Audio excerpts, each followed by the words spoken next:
Well, hopefully you have been very encouraged by what we have seen so far in the life of David. We have seen him go from a young shepherd who really had no prospects at all, had nothing going for him, the youngest in his family. He's just out watching the sheep, not even called in when people are saying, hey, there's someone important in your family, we got to find him. Wasn't even considered for that. This guy is clearly not important. Small family, unimportant. And yet how God has taken him, given him a great promise, put his steadfast love on him, has raised him up, and he is now poised to be a great king. God has grown him. He has shown him even the error of his ways sometimes. He has brought him up, given him a people to essentially be in charge of. He got to be in the king's court for a long time, so see, okay, how are diplomatic things handled? Maybe learn some stuff about economy as he's in the court with Saul being younger, and then after he's driven out, God gives him a people. He's got 400 men to begin with who come to him, and then later on that swells up to 600 fighting men. He's got this essentially army that he's in charge of. God is then blessing him with great victory as he goes out. As he learns to trust and rely on God more, God gives him a prophet to be with him who's going to speak to him for God. He's got a priest who's now with him. And we see him growing in his trust of God and his dependence on God. We saw even last week the great faith that he has when an enemy says, hey, I'm going to come get this guy, King Saul, saying I'm going to kill him. He rises up and he says, I'm not afraid in this situation anymore. I know God's got this. Goes to King Saul, to the camp. Hey, I'm going to sneak in just in the middle of the night. We're going to go and show Saul we're not trying to kill him. I'm not his enemy. He's doing these great and wonderful things that we can just sit back and say, man, great job, David. This is amazing. This is awesome. Man, I want to be like that. The trouble is whenever we start to look at people, we want to see the good things that they're doing, but we never want to venerate someone in our minds. We never want to place undue honor upon someone and consider even someone like David, who is named a man after God's own heart, a great, godly man. Never start to think that he is perfect, that he is the hero who will save the day. Because ultimately, every person is going to let us down. We're always going to get to a point, even with the people that we love, the people that love us the most, there will be times when they let us down. Unfortunately, we're going to get there today with David, where we've had so much built up, so good, so wonderful, and yet all of a sudden there's just going to be a failure. Which shouldn't come to us as a surprise, as we know. We are all people. We have all been under the curse of sin. Though we may be redeemed, we are not perfect now. And David, though the Spirit is on him, isn't even in him. We have an advantage in that way in the new covenant. But David is not perfect. And so when he fails, we shouldn't look at it that way. But even when he fails, just like Paul says, in my weakness, God's strength shows out even brighter. That's exactly what we're going to see with David. When David fails, God's glory is going to shine all the brighter. We've been having the spotlight kind of on David. Man, what did he do in this situation? How was he thinking through that? That's really helpful. But now the spotlight goes right back on God, as it always should. I was looking up some musicians and how they play with their instruments. Was reading up on it a little bit, and I came across someone who said they had gone to a Willie Nelson concert, which I never recommend that you do. He may be a great musical artist, but he is not a role model, so don't go look him up and start following him. But he is arguably a great musician. Does very, very well. And what this woman was writing about, she said there was an experience when she went to a Willie Nelson concert. He started playing. He plays the guitar. And so he starts playing. It's super exciting. Everyone's there. Everyone's having a great time. And 5 minutes into the concert, all of a sudden, his E string breaks. And if you know the guitar well, there's only 6 strings. So now he is down to 5 strings. If you're familiar with playing the guitar, it's going to be a little hard to play a lot of songs missing a string like that. Apparently, I don't know this, but I'm taking her at her word. She said apparently a lot of his songs use that string a lot. I don't know, but I'm going to trust it. And so she started to panic, and she starts to look around like, oh man, what's going to happen? Is one of the tech crew going to come out with a fresh guitar? What are they going to do? Is he going to restring it right now? Because I know he really likes that guitar. He doesn't really usually use other ones. So how are they going to handle this? What's going to happen? And as she sat there for the next few seconds, the next couple minutes, the next 10 minutes, 15, 20 minutes, no one came up on stage. No one did anything differently. He just continued to play that guitar with that broken string. And what she noticed, being a musician herself, was that he wasn't missing any notes as he's playing. It's not like where there was supposed to be that chord strung, it just was empty. He was on the fly just figuring out, okay, I don't have this string anymore, so I got to play all those notes on a different string. And he just immediately changed it in his mind. And she is now in awe of him. She was like, man, I knew he was a good musician before, but this is incredible. That it didn't faze him. He didn't flinch. He's just continuing on with the rest of the concert for the entire rest of the time. Did not get a different guitar, didn't do anything. He just continued to play on that guitar. And as she sat there and she's reveling in him, being like, man, that's a broken guitar, and yet it shows and shines the light on him as such an incredible musician. That is hopefully how we should view as we go into this section of Scripture. As we see God dealing with broken people who have faults, who have failings, who have issues and problems, who are not going to live up to the standard of holiness that God demands, and yet he still chooses to place his steadfast love on us. He will still choose to use people to accomplish his will. So that is what I hope that we will focus on tonight as we open up our Bibles for the last time in 1 Samuel. We're starting out in 1 Samuel chapter 27. 1 Samuel chapter 27. We're going to finish out the rest of 1 Samuel tonight, so I apologize. We're going quick. We're going to be going through it. But we're going to get to see a great overview of God's goodness, God's faithfulness, his steadfast love to David throughout all of it. So read with me, if you've got it open, 1 Samuel chapter 27, verse 1. It says this, "Then David said in his heart, 'Now I shall perish one day by the hand of Saul. There is nothing better for me than that I should escape to the land of the Philistines. Then Saul will despair of seeking me any longer within the borders of Israel, and I shall escape out of his hand.' So David arose and went over, he and the 600 men who were with him, to Achish, the son of Maoch, king of Gath. And David lived with Achish at Gath, he and his men, every man with his household, and David with his 2 wives, Ahinoam of Jezreel and Abigail of Carmel, Nabal's widow. And when it was told Saul that David had fled to Gath, he no longer sought him." Now, I hope that as you read that, your immediate thought is, wait, what? David, what are you doing? What are you saying? I feel like this is a recap of what happened before. Like, is this just, we're reading it again? Did we get the wrong section here? David, what do you mean Saul's going to end up killing you? What do you mean let's go run away to the Philistines and seek safety and security there? Well, David is a man, a human, and unfortunately, when we are under pressure for a long time, when we have a trial for a long time, this can happen as we start to get weighed down by all of the things that are happening.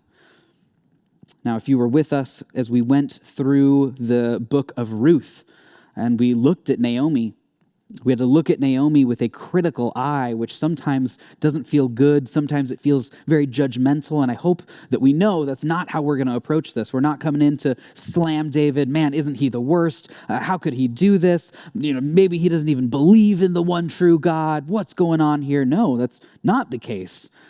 But what we do see is a very real situation where someone is under a lot of pressure, and unfortunately, they give in because they're not doing what is right, what we'll be looking at in a moment. So to understand exactly what David's going on, let's remember a little bit what has been happening. David has been hunted for years now. We don't know exactly how many because we don't have timestamps on all of this.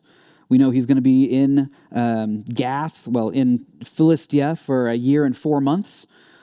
But we don't know how long it's been since Saul started trying to kill him, since the first spear was thrown at David, to now. But presumably, this has been a long time. Years and years have gone by. And David, at first, he was a single guy by himself, went off alone, didn't have anyone else that he was worried about. And so he just went. He was like, well, let's go over here. Let's try that. Oh, bad idea. Didn't work. Let's go back over to Israel. And God starts to help him as he returns to God and puts his faith back in God. But David has now made this sudden turn back. He's had so much more things that he's in charge of. He's got a lot more authority. He's got a lot more pressure on him than when he first ran away from Saul. Again, he was a single guy at first. Now he's got 2 wives, which we can talk about that a different day. But he's got 2 wives. Presumably, he might start having kids here. All of his men. He was first in charge of 400 men. Now he's in charge of 600 men. If you see it in there, he was in charge of 600 men who were with him, as well as their households. All of the men that he's in charge of, now they've got families. They've got kids that they're worried about. If we can start to think about David's life, David, as he's sitting there with all of these men, with his own families, his own wives that he cares about and loves, and he's sitting there going to bed at night thinking, man, I hope Saul doesn't attack us in the middle of the night. Hey, wives, maybe don't sleep too hard tonight because we may have to put out this fire and pack up and run tonight. We may need to get out of here soon. Man, what kind of pressure that is. That's heavy. That's weighty. Not to mention the men who are with him, which they were not, if you remember, not very compliant, happy to be there, happy-go-lucky. Yeah, great, David, whatever you say, let's do it. No, was it described? They were the malcontents. They were the complainers. They were the ones who said, hey, I don't like the way that things are now, so I'm going to go hang out with David because we're going to get some stuff done. And as they're now on the run for years now, they're like, David, what are we doing, man? You can start to feel, ooh, yeah, David's got a lot of weight on his shoulders. What I don't want to do in saying all of that is excuse then what he does. We can understand, we can commiserate, we can have compassion on him, but Scripture even does not cover up what he does. Oh, well then, he had so much pressure, then he's allowed to do this sin. It's not necessarily that bad. No, we're going to see it gets to a heinous place. But I do want to make sure that we understand where he's at. God has been incredibly gracious to him, giving him the promise. He should have been thinking about that. But unfortunately, he starts to rely on his own wisdom, on his own thoughts. We cannot rely on our own cunning. He goes back to his old ways. He goes back to, all right, well, let's run away to Philistia. Let's get out of this country of Israel. And he starts even lying again in this situation. He goes to Achish the king. You can read it later. I'm just going to summarize it really quick. Goes to the king, says, hey, I'm essentially going to be a hired hand for you. I'll be a mercenary for hire for you, you Philistines. Give me a little land over here, give my people some land, and then we'll be mercenaries for you. We'll go out and make raids, we'll come back, we'll give you some tribute, and that's how we'll kind of pay our rent. And so Achish says, great, I mean, you're a warrior, you got basically an army here, go for it, man. So they go live in Ziklag, and he starts to make raids against the Negev, which is really just a wilderness area where a lot of borders combined. So there's a lot of different people groups in that area. And so he starts lying, or at the very least, again, misleading Achish by saying, hey, I'm going and making raids against the Negev of Judah in that area, but he's actually fighting Israel's enemies.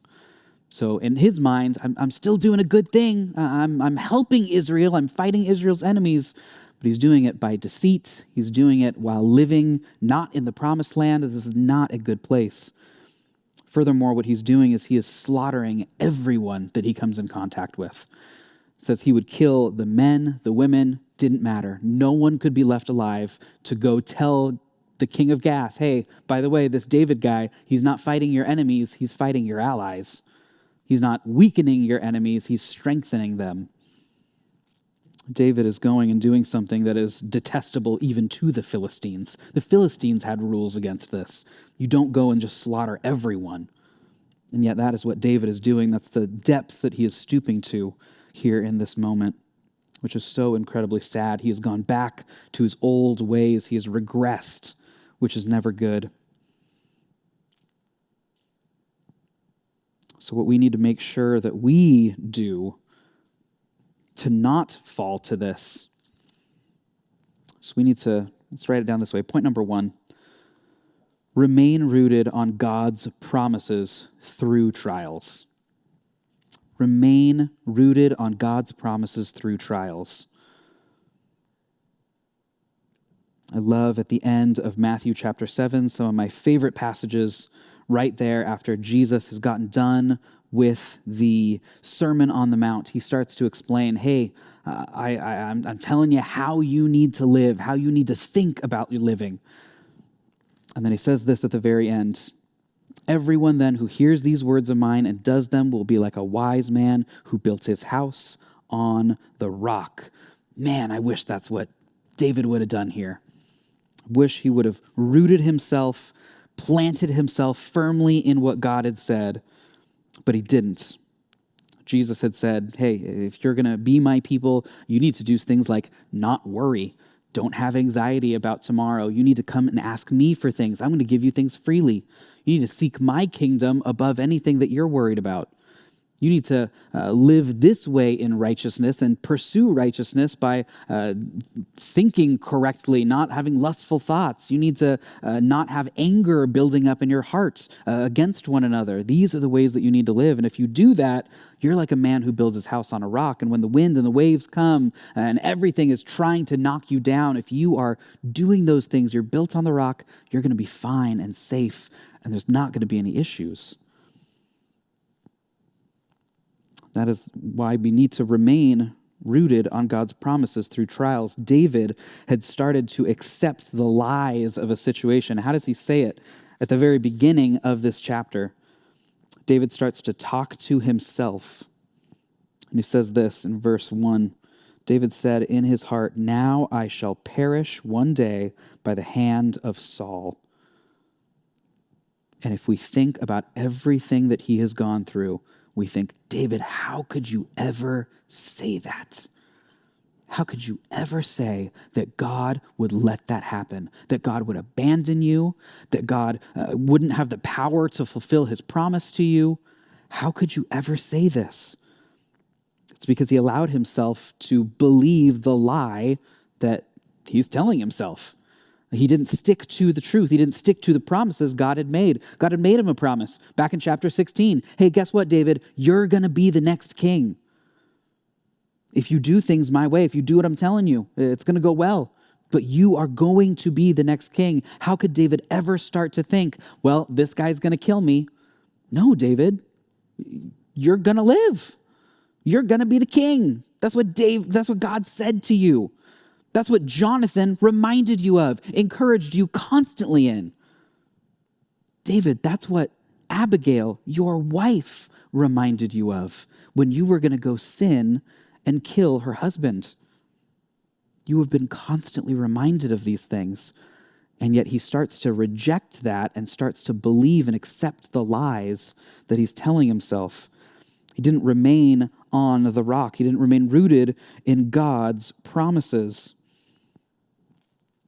Looking at Matthew 7, if you look a little bit later on in Matthew 14, verses 28 to 33, it's a very familiar passage if you've grown up in church. It's the passage where Peter is sitting in the boat. There's a storm going. It's at night, and all of a sudden they see Jesus walking out there on the water, that famous passage. And so Peter says, "Hey, Jesus, can I come out there with you?" And Jesus says, "Yeah, come on out." And so Jesus steps out. He starts to walk, and what does it say? But he looked, and when he saw the wind, he was afraid. Taking his eyes off Jesus, taking his eyes off of what did Jesus promise? He said, "I would be fine if I was walking out here."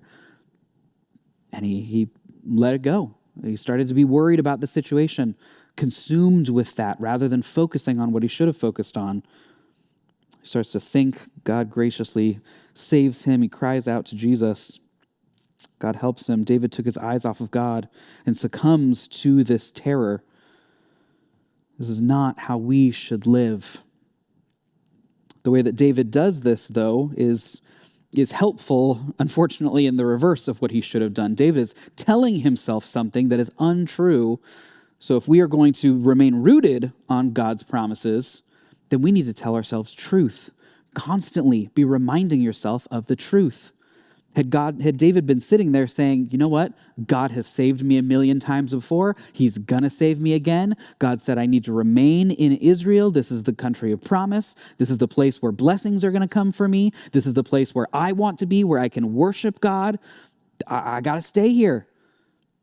I think this situation would have turned out a little bit differently. I think David could have come out of this looking a lot better in the end, more pleasing to God. But ultimately, God is still going to use him to show how glorious he is. We see later David figured this out. If you have your Bible, flip over to Psalm chapter 62. Psalm 62. Another psalm written by David. David has clearly figured it out by now. He realizes the importance of talking to yourself to help root yourself in God's word. Root yourself in God's promises. And he does that in Psalm 62. It says this, it's a psalm of David. "For God alone my soul waits in silence. From him comes my salvation. He only is my rock and my salvation, my fortress. I shall not be greatly shaken." Man, do you hear that? That is the truth that David needs to be telling himself. That is the truth that you need to be telling yourself when you go through a trial, when you go through difficulty in your life, when there are issues, problems. Hopefully you're not being hunted by a crazy king, but in your own trials, when things go bad, when you lose a job, when a loved one gets diagnosed with cancer, when something bad happens, what are you going to tell yourself? This is a great thing to tell yourself. "For God alone, my soul waits in silence." I'm not waiting for anyone else. My salvation doesn't come from anywhere else. My soul's going to wait for God. If you drop down to verse 5, look again what he says. He goes from saying this is what's true to telling himself this. "For God alone, O my soul, wait in silence, for my hope is from him." You've got to tell yourself that. Remind yourself. Hey, self, guess what? I'm trusting in God. It's hard right now. There's 1,000,000 other things flying through my head. All the what ifs, all the worry, all the anxiety, all the concerns are there. But guess what? My hope is only in God. So I'm only trusting in God. I'm not going to trust in myself. I'm not going to trust in my wisdom or getting to figure out a way out of this. I'm not going to trust in my finances or my situation or even the specific people that they are my hope. No. For God alone, my soul waits. He is my salvation. That is what we must tell ourselves. That is what we must remind ourselves. That is what's true.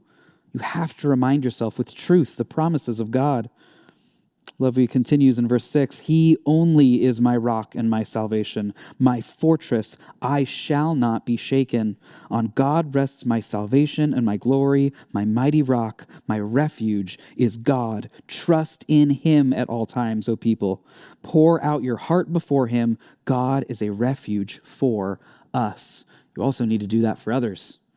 Make sure you are reminding everyone else of this truth. Because guess what? They may be going through a trial right now too, or they might be about to go into a trial. You want to be reminding them constantly, hey, this is the truth of the situation. You could be tempted tomorrow to start putting your trust in something else. Don't do it. Put your trust in God. Put your trust in his promises. Remain rooted on God's promises through whatever trial it is. Unfortunately, David fails at this. It is just a bad situation. And again, we can commiserate with him and understand, man, the situation you were in is harsh, it's difficult, it's hard. But with God, it's not impossible. God had given David many, many things to encourage him. He should have been encouraged by it. But instead, he turns back to his old ways. He regresses here, which is never a good situation. If you flip to chapter 28 of 1 Samuel, the story continues. He has made himself a mercenary for hire, a hired sword for the king of Gath. And in chapter 28, it says, in those days the Philistines gathered their forces for war to fight against Israel. And Achish said to David, understand that you and your men are to go out with me in the army. David said to Achish, very well, you shall know what your servant can do. And Achish said to David, very well, I will make you my bodyguard for life. If we pause right there, David, what's your plan here? If you really start to think that the Philistines are now going to all get together, all of their armies are going to come together from all the different cities all over the place, they are going to go attack Israel. And they're saying, David, you're with us now. We hired you. You're on our payroll. So guess what? You're helping us. And David here is saying, yep, all on board. Let's go do it. David, what's your plan? Because I know you're not going to go attack your people. You're not doing that right now. I hope and I would like to believe that you wouldn't do that. You would know how wrong that is, how horrible that is, though you're slaughtering people right now. David, what are you doing here? Well, the author of 1 Samuel here takes a little break and looks at Saul. Unfortunately, we don't have time to look at that. We got a whole bunch dealing with Saul. We know his antics. He's up to no good. So we're going to flip over to chapter 29. Start getting this resolved. What is David going to do? David is utterly failing, and yet God is going to look at this and say, I'm keeping my promises. God doesn't look when we fail and say, well, done with you. You should have known better. No, he says, I'm going to restore you, get you back to where you should be, and I'm going to keep my love on you. And as he does that, he gets much glory. So let's see, in chapter 29, David is getting ready to go with the Philistines. The Philistine lords all start coming in as they've got multiple kings of all the different Philistine cities.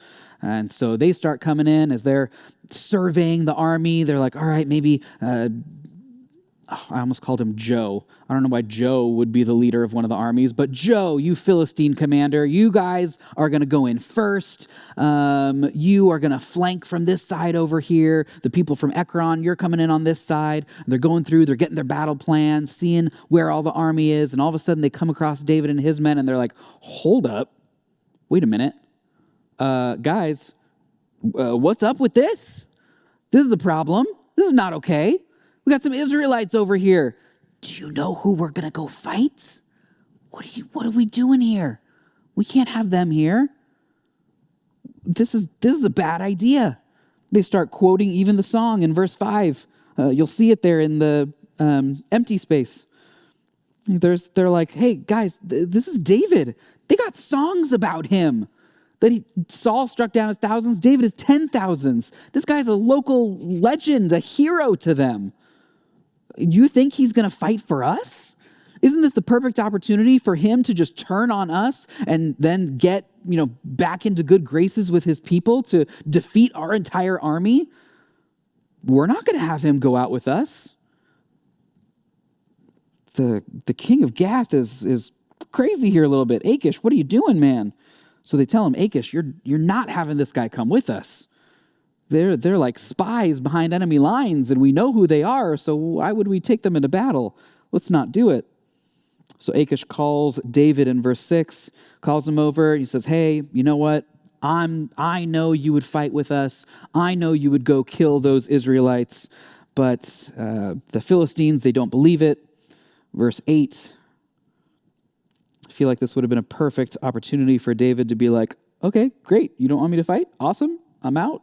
Cool. See you later. But David says this to Achish, but what have I done? What have you found in your servant from the day I entered your service until now, that I may not go and fight against the enemies of my lord the king? David, you had an out, man. What are you doing? David's clearly got some sort of plan here. He thinks he knows what's best. As we sit here, we can look at it and be like, David, there's no way this is playing out well for you. What's going to happen? Right when the battle starts, are you going to immediately turn on the Philistines, start attacking them? What's going to happen? They're going to be like, I knew it, this Israelite guy, he's the one who's even slayed his thousands. He's only got an army of 600. The army of Israel probably has at least tens of thousands. So let's forget them for a minute. Let's just kill this David guy, and then we'll get on to the actual battle. It would have been so easy for them. David, what are you thinking? Are you thinking you're going to get up to the enemy lines? Anyone seen Braveheart out here? Any fans out there? Yeah. In Braveheart, when they run to the battle lines and they stop at the battle lines and they're like, hey, actually, yeah, we're friends. We're going to go fight these guys together. Is that what you're thinking, David? As you're running in with all these Philistines? What? How is this playing out well for you, David? Not a good idea. And yet David is set on doing this. He thinks, my way is best. I've got a plan. Unfortunately, we know there's a way that seems right to a man, yet it is not right before God. And so Achish answers David and says, hey man, I know that you're blameless in my sight as an angel of God, which he wasn't. Nevertheless, the commanders of the Philistines have said, he shall not go up with us to the battle. David, I'm sorry, they're not letting you in. You can't go play. You got to take your ball and go home. If we know who God is, though it's not explicit here, I think this is a very helpful way as we look at what God is doing for David. As David is going in the wrong direction again, he's thinking the wrong thoughts, he's trying to do everything his way, and God just redirects it. If you've ever seen a parent with a toddler, have you ever seen that? A toddler who thinks that shiny toy over there is the best thing in the world, and I want it, and it will make my life complete. And they will go for that thing, even if it is a razor blade, even if it is something horrible and poisonous. There could be a pool of acid right in front of them, boiling up, and they'd be like, that's fine, I'm going to go get the shiny thing. And so what does a parent do? They come right alongside, no, buddy, over here, let's go this way. I feel like that's exactly what God does here, David. David, I know you really want to go into this battle. You really think you've got a good idea here. But you know what, buddy? Nope, we're going to redirect. We're going to go this way. It's the toddler turn. It's a great situation. But as we see God being so gracious and merciful to David, despite David being in sin, thinking incorrectly, thinking he's got it, God is still putting his steadfast love and showing David his steadfast love by keeping him from this decision. This is a recipe for disaster. I don't know about you, but I don't want to have disaster for dinner. I'd much rather have Chipotle. So what we need to do, point number 2, we can write it down this way. Rejoice in God's sovereignty over your life. Rejoice in God's sovereignty over your life. In this moment, if we look at what David says, how David responds, it seems like he's angry. He's upset. Man, I wanted to do this. I had a good plan. I was excited about this. And now I don't get to do it? Seems frustrated. Seems upset. And yet, what should we recognize? We're like, David, this is the best thing for you, man. God's keeping you out of so much trouble. God is saving you right now, just like the toddler who may get upset and angry. No, I wanted to go over there. No, that's not good for you. Let's take the sharp metal object out of your mouth, and let's not do that. It's a bad situation. We need to remember and recognize when God does that in our own lives, and we need to rejoice when he does it as well. I love how David would put it later on in Psalm 23. Psalm 23, talking about God as his shepherd. What does he say there? He's learned by then. He's figured out, oh, God's way is actually best. And he says, you lead me in the right paths. You take me to the right places that I'm supposed to go in. And most importantly, verse 4, your rod and your staff, they comfort me. Even when I need a little discipline, that's actually a good thing. When I need a little nudge, a little turn, nope, David, that's not the way you should go. That's not good for you. It won't end well. How about you come back over this way? Those are good things. So ask yourself, are you comforted when God redirects you a little bit? When you think, this would be the best plan. This would be good for me. This job would be perfect for me. I would love it. It would be great. I'd be so good at it. And yet all of a sudden it seems like, boom, that door closes. And we can get frustrated. We can get upset. We can get angry. And yet what do we also confess? That God is sovereign. God is the one who closed that door.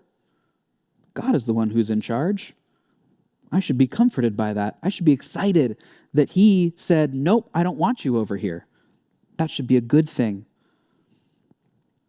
When that happens, there's usually two ways that people will go. You'll either respond to that direction, course correcting, in anger or apathy. Maybe you get really angry. Maybe you get frustrated. Man, I had a plan. This is how it was supposed to work out. It's supposed to go like this. That would have been what's good, what's right. It would have been best for everyone involved. And yet God said, nope, that's not how I want it to go. So that's not how we're doing it. Do you get angry? Well, then you can go to Romans 8:28. What does Romans 8:28 say? We know that for those who love God, all things work together for good, for those who are called according to his purpose. If you are a Christian, even though things did not turn out the way you wanted, even though that job didn't turn out the way you wanted, the interview didn't happen the way you wanted, guess what? God still is good, and his plan is best, and that's going to work out for your sanctification, to make you more like Christ. And that's going to be good. You need to rejoice in that. Doesn't feel good in the moment, but it's still a good thing. Maybe you respond to that kind of course correction from God, getting the toddler turn with apathy. Maybe you just feel apathetic towards it. All right, God, well, if I'm not supposed to do that, then what am I supposed to do? Should I even try? Should I even plan? God, if you're just going to change, I thought this was the right relationship, and then you turned that down, so I guess I just shouldn't even try anymore, God. Why bother? If you're just going to lead me the way you want me to go, I'll just sit back, let go, and let God, Jesus, take the wheel. If that's how you're thinking, then we need to go to Ephesians chapter 2. Ephesians 2:10. Thinking about Ephesians chapter 2, starting out with the great gospel explanation, proclamation. This is how you were saved. This is who you were. This is what God has done in you through Christ. It culminates and capstones in Ephesians 2:10. For we are his workmanship, created in Christ Jesus for good works, which God prepared beforehand that we should walk in them. No, God's got stuff he wants you to do. You need to be active in doing it. You need to be thoughtful in doing it. You need to be purposeful in doing it. But just because the thing that you wanted to do, and maybe you had a good idea, you thought, man, this is the good work God wants for me, and it just doesn't turn out that way. Okay, that's how God wanted it to turn out. If I did what I was supposed to, I walked in the way, the good works that I was supposed to do, then okay, I'm going to rejoice because my God is fulfilling exactly what he wanted. And his way is best, reminding ourselves of that. Now, lastly, with this thought, God, rejoice in God's sovereignty over your life. That does not mean that in all of this, even though we see God getting so much glory in this moment, God being so merciful, God being so gracious to David, God using him despite being broken, that does not mean that we should sit here and then say, okay, God, well, if you're getting so much glory from David being broken and from messing up and regressing, I guess it's not so bad when that happens. No, that's the absolute wrong way to think about it. If you were to think, well, if God gets great glory from playing a 5-stringed guitar, how about a 4-stringed guitar? Maybe I just let this part go. Maybe I just indulge in this sin, and well, God's going to give me grace, and God's going to show how glorious he is through it. No, that's exactly the line of reasoning and logic that Paul deals with in Romans 6. Romans 6, verses 1 and 2. After he has shown how much glory God gets from saving sinners, for his love on them, for the way that he loves them. This is what he says. What shall we say then? Are we to continue in sin that grace may abound? Should I continue this? If God gets glory from it, shouldn't I do it? Wouldn't that be good? By no means. In the strongest terms, no. Never allow yourself to think that. How can we who died to sin still live in it? If that's something I died to, that's something Christ died for, how could I ever think, yeah, I should just continue in that. I should just let this happen. No, we cannot think that way. We need to rejoice in God's sovereignty over your life, but not letting go and just, all right, well, God, whatever you do, you're going to get glory for. No, that is absolutely the wrong way to think about it. Now, while God is being incredibly gracious to David, that does not mean that he's just going to let David off the hook. David, there's not going to be any consequences for this. David's going to have to face those in chapter 30. Like I said, we're covering a lot of ground tonight. Chapter 30 of 1 Samuel. If you see the heading up there, you see this is a bit of a harrowing time. David's wives are captured. That doesn't sound good. That sounds like a problem. What's going on here? Let's read. Now, when David and his men came to Ziklag on the 3rd day, they came back from the army. They got sent home. You're not allowed to fight. The Amalekites had made a raid against the Negeb and against Ziklag. They had overcome Ziklag and burned it with fire and taken captive the women and all who were in it, both small and great. They killed no one, but carried them off and went their way. Now imagine this. You had some grand master plan that you thought you were about to enact. We don't know what it was, but David was seriously pumped about it. That turns out not to happen. Nope, not working. So you say, okay, well, I'm getting in my car, I'm going home. You drive home. As you're on the way, you hear the fire ambulance drive on by you, and you're like, oh, that's weird. Okay. And all of a sudden you get home, house burned down. Everyone in it gone. Oh, this is not what I wanted. This is not a good situation. This is hard. This is difficult. Let's see what David does here. It says in verse 4, then David and the people who were with him raised their voices, wept until they had no more strength to weep. David's 2 wives had also been taken captive, Ahinoam of Jezreel, Abigail, the widow of Nabal of Carmel, and David was greatly distressed, for the people spoke of stoning him, because all the people were bitter in soul, each for his sons and daughters. This is a bad time for David, as he is the leader of these 600 men, these 600 unruly men, complainers who just, they're unruly. That's what they're known for. And now they're saying, hey, David, we're going to come kill you. You told us to go over to battle. It's your fault. You're supposed to be in charge. What does David do here? He finally realizes, oh man, I've been doing the wrong thing here. This is not okay. I can't handle this situation. Nothing I can do here. I can't lie my way out of this. I can't run back over to the Philistines. Okay, so what do I need to do? I need to go back to God. It's exactly what he does. But David strengthened himself in the Lord, his God.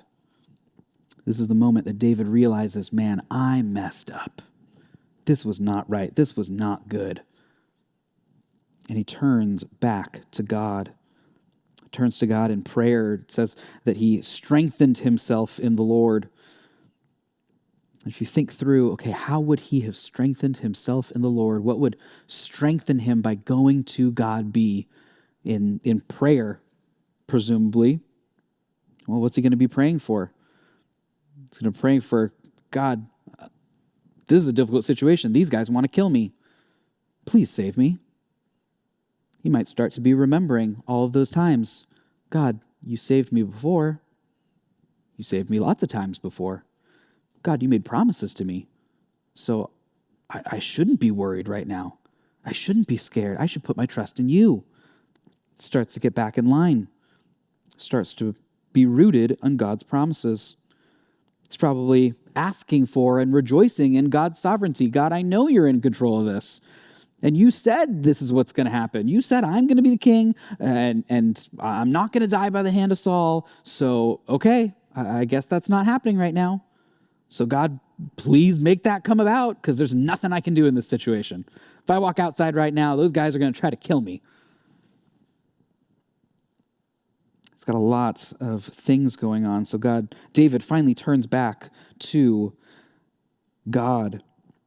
Let's read verse 7 as well really quick. And David said to Abiathar the priest, the son of Ahimelech, bring me the ephod. So Abiathar brought the ephod to David. And David inquired of the Lord, shall I pursue after this band? Shall I overtake them? He answered him, pursue, for you shall surely overtake and shall surely rescue. So David set out, the 600 men who were with him, and they went, and they came to the brook of Bezor, where those who were left behind stayed. David pursued, he and 400 men, 200 stayed behind, who were too exhausted to cross the brook Bezor. David has now turned back to God, remembered, oh, that's right, I need to trust in God. And he's doing things right now. So point number 3, let's do it this way. When we realize that we're in these situations, in these times of need, we need to remember God's mercy in those times of need. Remember God's mercy in times of need. I'm sure there was some confession that happened, some asking for forgiveness on David's part as he strengthens himself in the Lord. Man, God, I'm sorry for what I was doing. This was not the right way to go. But God, I'm trusting in you. Please forgive me. Please, for the sake of our people, don't just let us be destroyed. God, please let us bring back our people to encourage us.